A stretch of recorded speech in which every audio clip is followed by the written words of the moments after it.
Generation X. In general terms, those born between 1965 and 1980. Latchkey kids. Independent. Existentialism. Modern philosophy focusing on personal experience, human ability, and responsibility in an otherwise meaningless universe. We're the cause. This is the effect. We're the Gen Existentialists.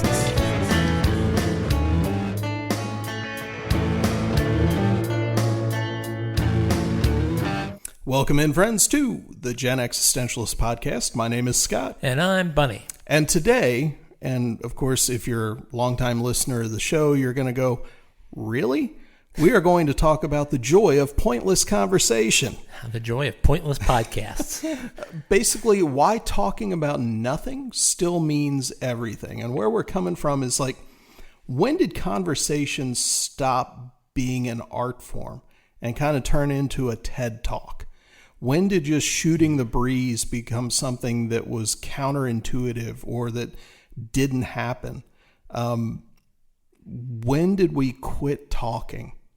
Was it social media? Yeah, 2005. Which has been the target of our ire over the last few weeks, I feel like. That's true, yeah. So, pointless conversation, Bunny. Your thoughts? All right, I think first we have to define what pointless means. Okay. I'm speak for myself. I think a lot of people misconstrue the idea of pointlessness and meaninglessness. Sure, yeah. You know, it's very easy to blur the two, but they're completely different things. Pointless is not necessarily a bad word. You know, pointlessness. Right. Not necessarily a bad word. Meaninglessness is a bad word. Yeah.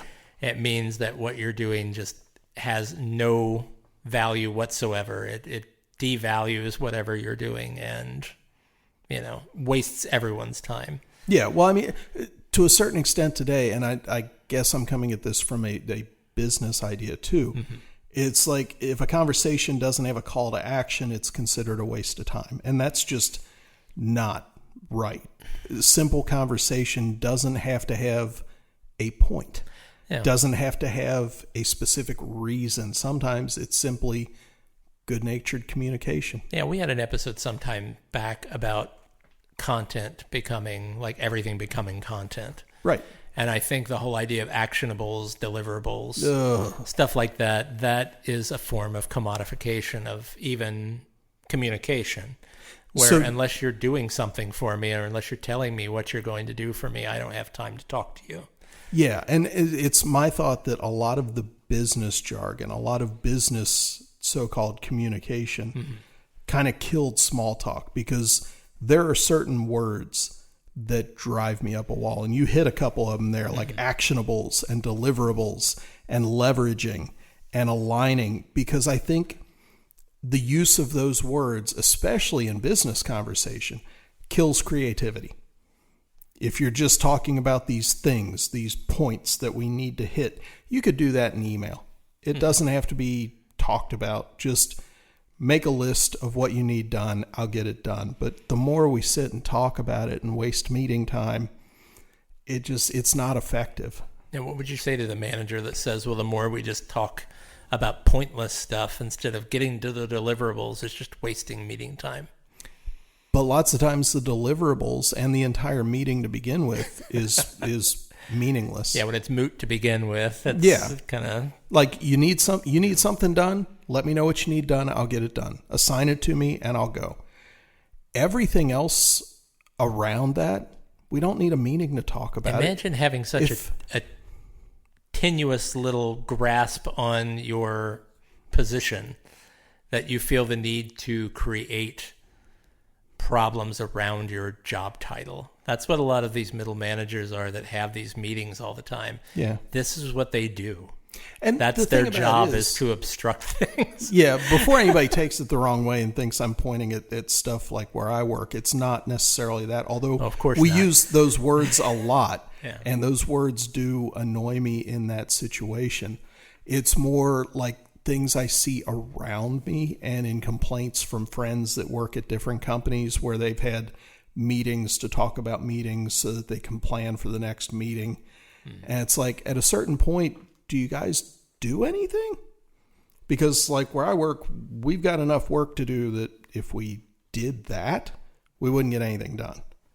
There's a certain point where you can talk about deliverables all you want, but at a certain point you have to do them.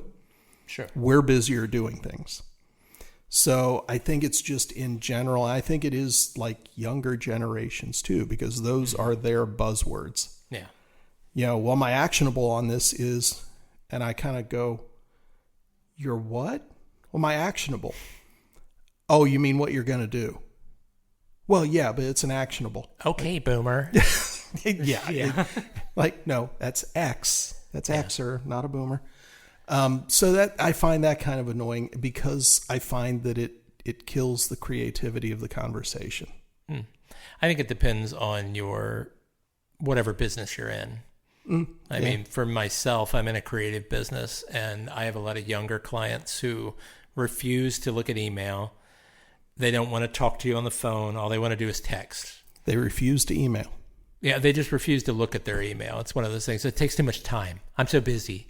Are you really busy? Because you're not really telling me anything. Kind of, it's one of those things. I work in a creative field, so I like to sit and actually talk to someone and get an idea of who they are, what they want out of their project. Sure. Let's talk about some wild ideas you've got, and I'll see if I can make those reality. Blah, blah, blah. But you can't do that in text. I mean, it doesn't come across well. No. It's all actionables and deliverables and force multipliers and blah, blah, blahs. And that's fine. I'm going to leverage your talents as an editor to make the... Leverage this. Yeah. Zip. Okay, but, it's one of those things where you can't create something truly creative unless you actually have a conversation with the person that you're working with. Right. You can't really deliver exactly what they want or what they think they might want, but they don't know how to put it into words. Yeah. Who would have thought that we would outlive email? I mean, everything compresses with time, it seems. Everything gets tighter and faster. I guess, but and I can see it because I don't have this problem. I try and keep my inbox clean. I don't subscribe to things. I don't need that. Email for me is still a communication and business tool. But I know people, not just where I work, but lots of places that will get hundreds of emails a day. And that is counter to the way email was meant to be used. It was supposed to be a quick note, kind of like a memo, and everybody go back. Well, for those of you that had business writing classes, like I did in the early 90s, a memo is supposed to be a page or less. If you're getting longer than that, you're writing a white paper. You're writing a program or a 1-point lesson or something like that. That's why they call it email instead of e-memo. Yeah, because it's a place for people to write entire dialogues, and attach all sorts of fun things. Well, it's a conversation thread. Send you a joke of the day. It's a conversation thread. And I don't know if we've gotten to a point where even email is kind of outdated and younger generations aren't using it. Yeah. We've gone completely to text. That documentation is going to be weak. It's like send me a text, send me a Snapchat, send me something quick. Yeah. And I don't enjoy it. I don't know. I'm old. I'm a boomer. Apparently, I'm a Gen Xer that would rather have a conversation with you. Yeah. So, speaking of conversations, my wife is endlessly amused and upset about one thing that she considers a pointless conversation. What's that? And it's called the Kentucky Goodbye. Kentucky goodbyes are great. Yeah, the Kentucky Goodbye for any of you. That's the essence of conversation. That's the essence of chatting, shooting the breeze. Well, for anybody that is unaware of what a Kentucky Goodbye is, and I've heard it happens in other states too, so maybe you have your own. But it's when you've already had a visit with someone and they're getting ready to leave. So you go out on the porch and you're walking them to their car, basically. And you get on the porch and you talk for another 20 minutes. And then you finally move to their car and they get in the car and then you stand outside their car and talk for another 30 minutes. And it's going to be a good one when you lean into the car. Yeah, you're leaning on the door and chatting with them. and my wife's always like, why don't you just invite him back in? And I'm like, no, we're just finishing things up. We're wrapping things up. And it's a deep need to not let go of a person or to not let go of a moment. It's a conversation where you want to make sure, okay, you know your way home, right? Yeah, well, you be careful on the way home. And then it turns into 15 other things that you're meant to mention while you were inside having the meeting. Yeah. Or the visit. It's the epilogue to a good conversation. Exactly. And it drives my wife cuckoo. Or it's just like, well, you stood outside in the cold or the rain or the snow for another half an hour and talked. It's like, well, yeah, that's what you do. Yeah. It's the Kentucky Goodbye. It's not a meaningless conversation. It may be a pointless conversation, but it's not a meaningless conversation. And I feel it's something that really, it's a warmth. I don't know if this is a Southern hospitality thing or if this is specifically a Kentucky thing or what, but it's something that I really value about my heritage in this state. I was born in Kentucky. And I'm living here again, obviously. But and it's something that followed me. It didn't matter where I lived. There was always a Kentucky goodbye. Sure. So, which is the opposite of what is it? Is it the Irish goodbye where you just ghost? Yeah, I think you that's it. Yeah. Maybe that's what my wife's perfect at. She is of Irish nature. And the thing is, I'll be outside talking to a neighbor sometimes, and she's right there engaged with us, blah, blah, blah, blah, blah. And I'll turn to say something to her, and she's not there anymore. And I'm like, she's inside dicking around. She's made this amazing ghostly escape where she's disappeared from the space-time continuum and blipped back into the house and left me out there holding the bag, talking with what they say, a pointless conversation with a neighbor. But, sometimes like ghosting a conversation like that is incredible fun. I wish I had the ability.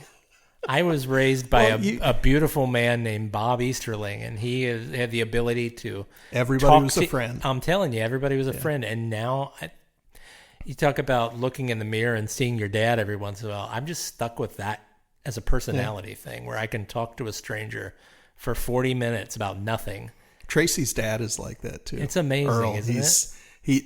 Everybody's a friend. He will talk to anybody and just get into a conversation with him. It's counter to me. And they're genuine, warm conversations. That's the thing. I'm not just talking about like, oh, did you see what the local sports team did? Or how about this weather? Yeah. It's meaningful conversations about what your day's been like. Hey, you'll turn a simple, where are you from? What's blah, blah, blah. You'll turn a simple, how you doing into a new friend. Yeah. But they're ephemeral friends. It's like you'll never see this person again. Right. But for a moment, you've made a connection with someone. Mm-hmm. And it's interesting. That's something that I don't know if younger people out there, if there's anybody younger out there listening, do you guys do this? I mean, is this a dying art from an older generation? I don't Or do you just, because it seems like most of the time I see you guys, you aren't even interacting. You're just texting and you're Snapchatting and you're blah, blah, blahing or whatever. You're online doing stuff through I wonder media. If the media stuff has killed some of that, because I don't think that was a generational thing. I think that is just a personal thing. Because like your dad, you, Earl, a few other people I've known can do that. Just start talking to people. I'm not one of those people. My general thought is if I don't know you already, I'm probably not going to talk to you because my assumption is I'm bothering you if I do. Oh, okay. So I won't just initiate conversation most of the time. See, that sounds like something my wife would say. She's an introvert by nature. Yeah. And she always thinks that she's bothering someone by interacting with them. Unless you get enough good drink in her or something, and then she's a social butterfly, But I mean, I've never understood that because I'm like, if somebody doesn't want to talk to you, they'll let you know. I mean, read social cues. Well, yeah. They'll start to cross their arms. They'll move their feet in the opposite direction of you, but still be facing you. It's like, this is their cue of saying, I don't want to talk to you. I want to get out of here. And you read that and you just let them go. Suddenly we've skipped into kinesics as a subtopic. That's right. Body language, baby. But see, I don't know. I generally assume that I'm going to be bothersome. And so I just don't. So here's something for you. It's Gen X, we learned patience through boredom. Yeah. Is that where the best conversations start? No. I think the best conversations start in a topic. All right. if there is a topic that some people have in common, and I've heard this at my ophthalmologist's office, oddly enough, I never joined in on these conversations because I always assume that my whatever I offer is not going to be helpful. But I will sit there and listen to the other people talking about their particular ailments and about their interactions with the doctor and things like that. And that's what ties them together. So topics, I think, are the big thing. Because think about it. Every time you've gone up and just like started a conversation with somebody, just like your dad, just start the conversation. Was it about wanting to talk to the person, or was it about a topic that you two had in common at that moment and just went with that? It's low stakes intimacy. Okay. That's new. That's a scary word to put into a conversation, especially a pointless conversation. Yeah. But it's completely low stakes. You always talk about you want a circle of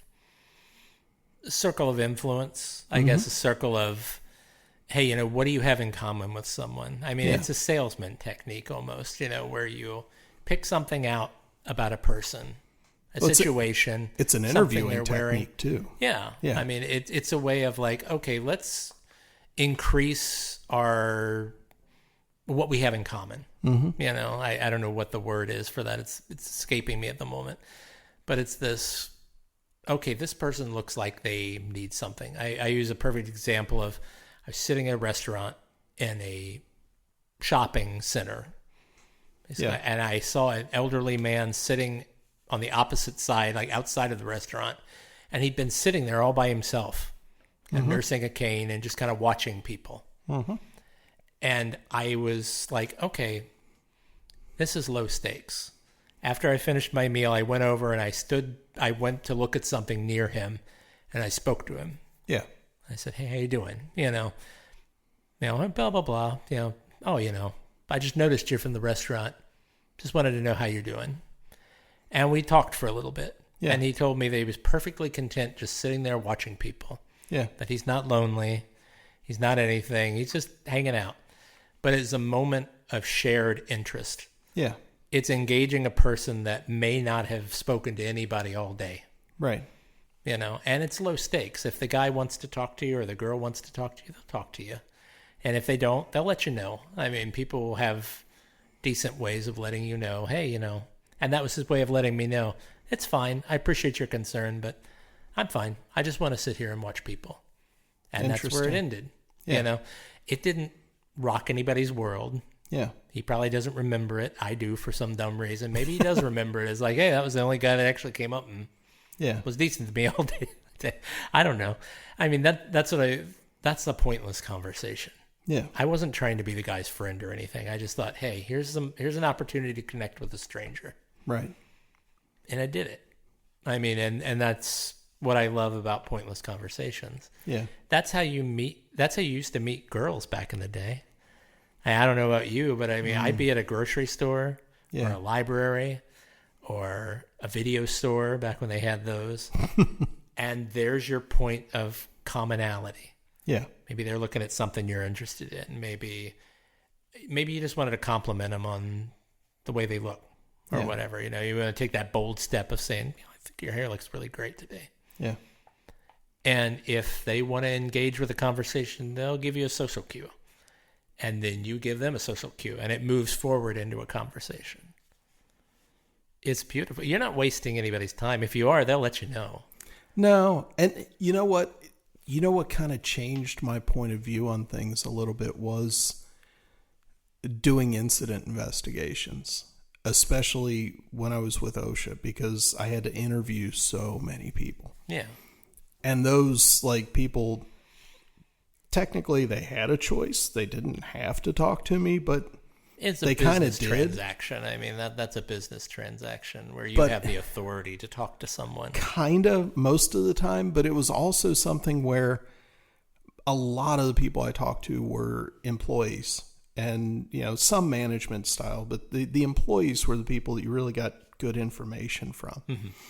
And most of them, they come in, show them my credentials, introduce myself, and they're immediately kind of off guard. because they know that I was quote unquote an authority figure, that kind of thing. So the first thing you had to do is build a bridge. Sure. And noticing those social cues. Are they scared to be in there? Do they think that I'm out to get them? And I had to read that to know how I could move forward with them and build that bridge and break the ice. And it's why I dressed the way I did on investigations. My ID was on a lanyard that was usually like NKU or a local sports team that I like, and hats, stuff like that. My water bottle were all things that were conversation starters. That's a sales Star Wars too. stuff. Yeah, it really was, because almost all the time there was one of those things that once the conversation started going, because like around where we live, almost everybody knows somebody, or they went to NKU, or they knew somebody that went to NKU. It was a conversation starter. Yeah. So stuff like that, and it became very, it was techniques of talking. And it honestly made it a little bit difficult to have normal conversations, because I felt myself sometimes dropping into those investigative interviewing techniques that I learned. And like, no, I don't need to do that with this person. That's the thing. It's something for everybody listening out there too, though. You don't need status to talk to somebody. No. I know it's easier to do that, because if you're a police officer or a doctor or a teacher or something where you have some form of authority over the common person you walk into, then it's easier to use that as a key to open that lock, of conversation. But the wonderful thing is you're a pretty interesting person out there. I mean, I'm just going to come right out and say it to everybody out there. You've got some interesting qualities about you, and that's enough to open a conversation with people. You don't have to be afraid. Like I said, the worst that could happen, well, they might punch you in the nose. That's probably the worst that could happen. Or they could call you a name or something, But honestly, 99% of the time, the worst thing that could happen is they'll look a little uncomfortable, and they'll throw you some body signs, and they'll start to walk away, and you just let them. It's no big deal. Yeah. Let them ghost. Yeah, exactly. It's no big deal. I mean, so somebody wandered away. It's not an advertisement on you. That's an advertisement on them. Maybe they've got a headache. Maybe they got an upset stomach. Maybe they got a kid that they can't stand waiting at home for a burger or something that they're here to pick up. It's no big deal. That pointless conversations are a wonderful thing, and I feel like they're really being lost. Yeah, I think so. And I think one of the things that has led to people being afraid of the conversations is fear of the awkward pause. Yeah. Like you're having a conversation and it hits a lull. Mm-hmm. And of course we know in like radio, TV, on a podcast, you don't want that awkward pause. Yeah, no dead air. So just for a second, let's do it. So, ready? Awkward pause.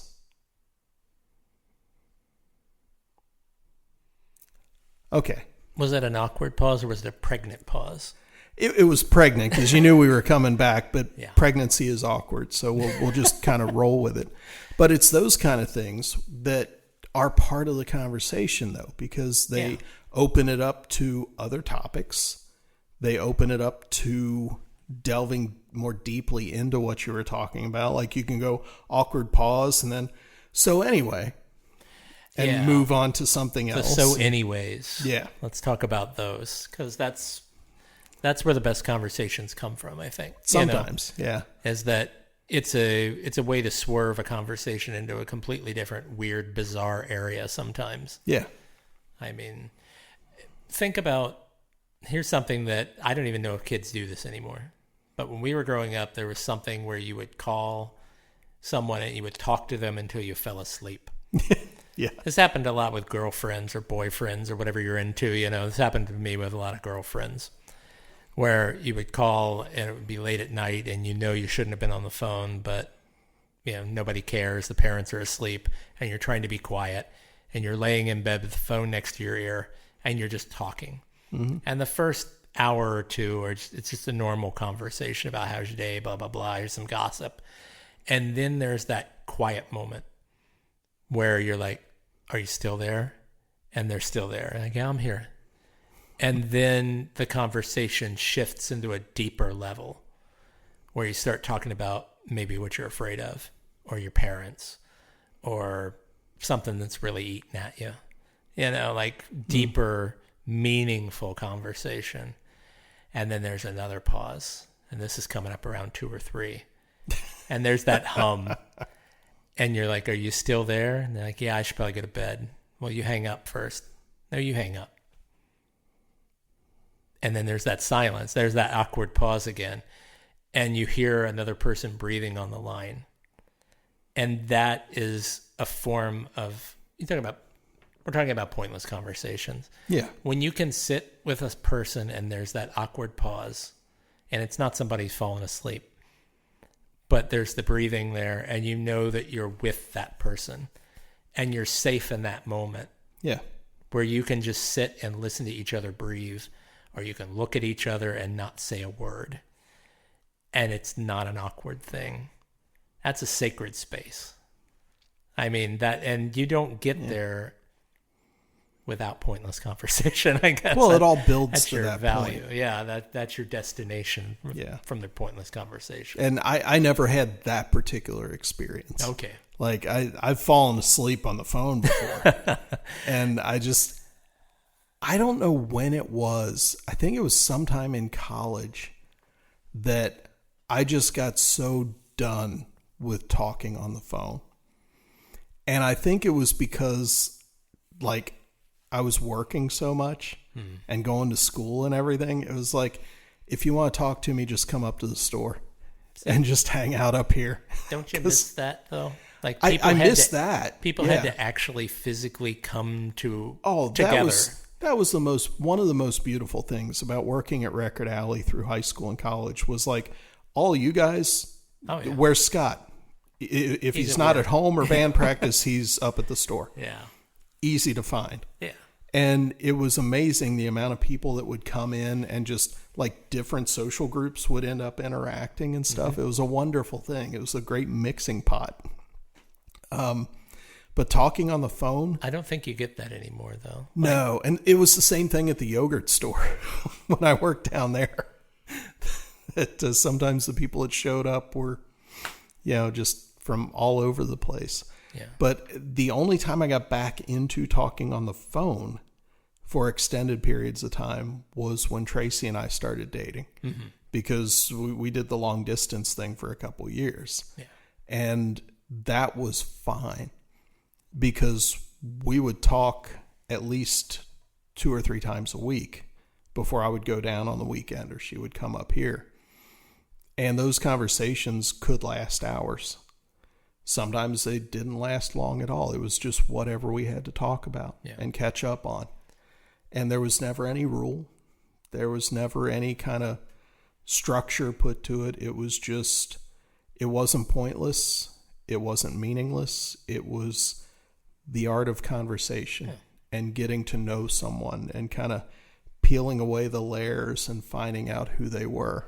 See, we talk about pointless conversations, and pointless conversations build trust. Yeah, absolutely. They build trust among strangers and friends and girlfriends, boyfriends, whatever. And I don't think cell phones, let's talk about cell phone for a minute, because cell phones friggin' suck.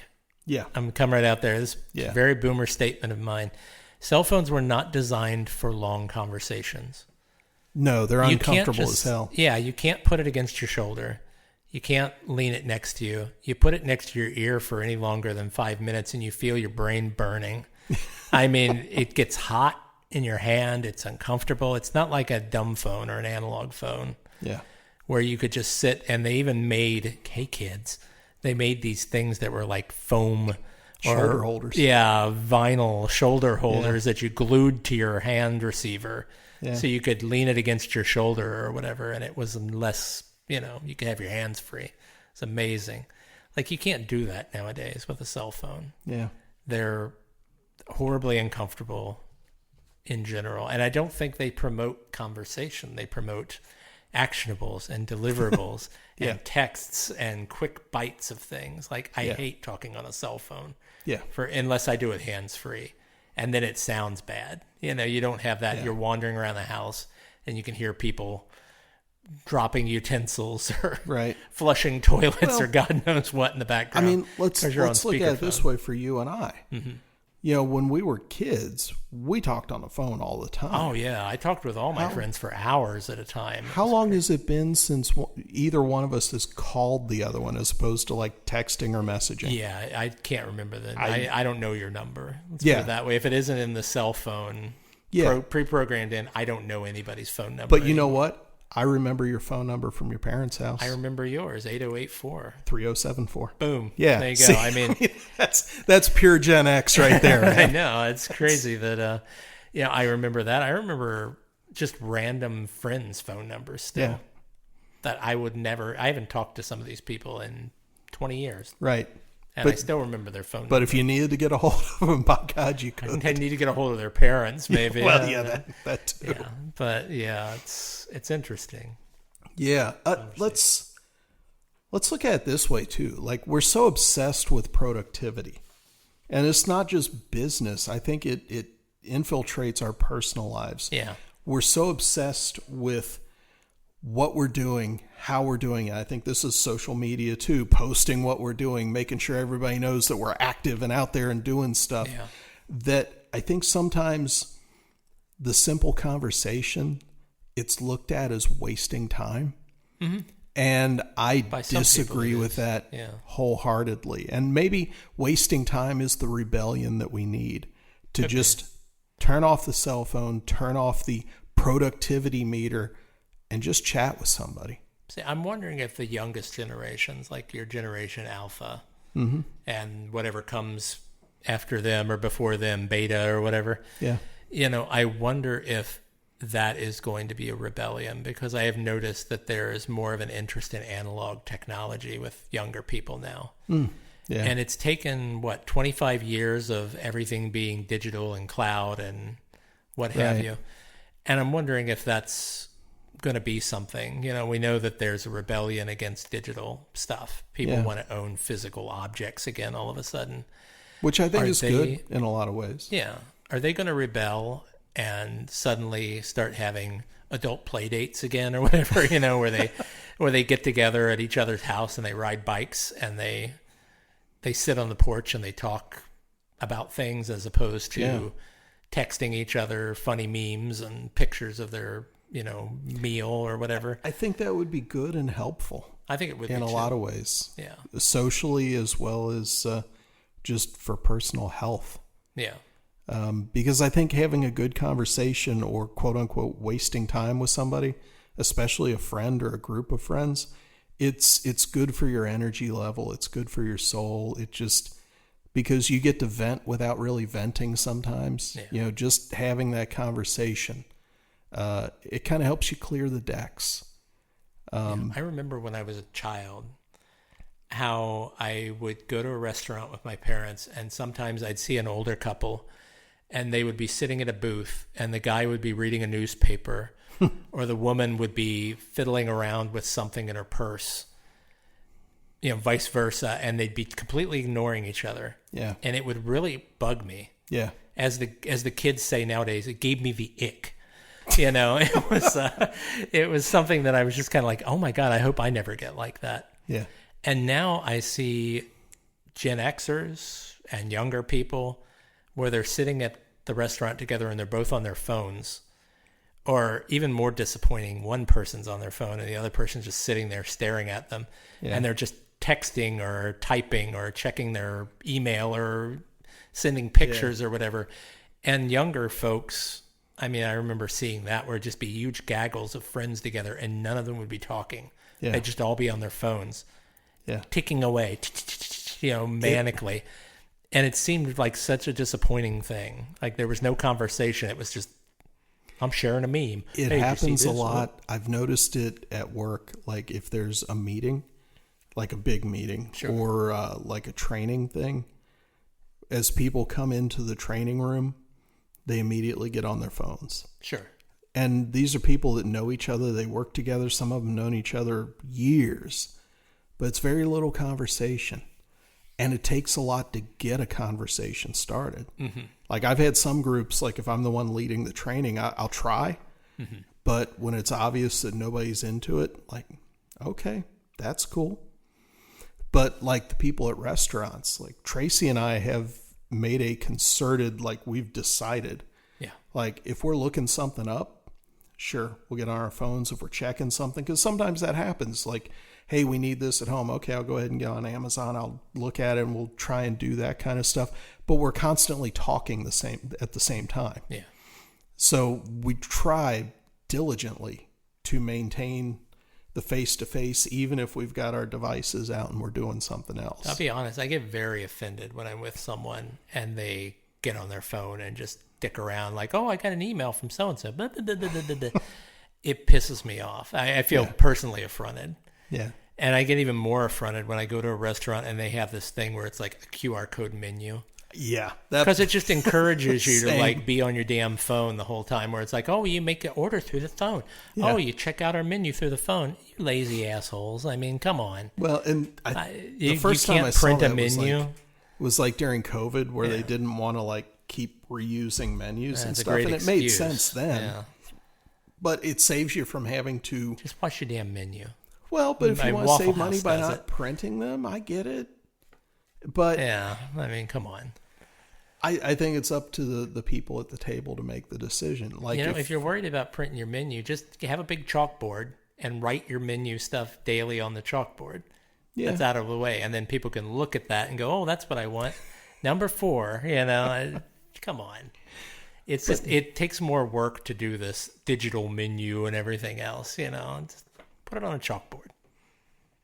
That's really going analog. It is. That is like you want to save money here. How much does chalk cost?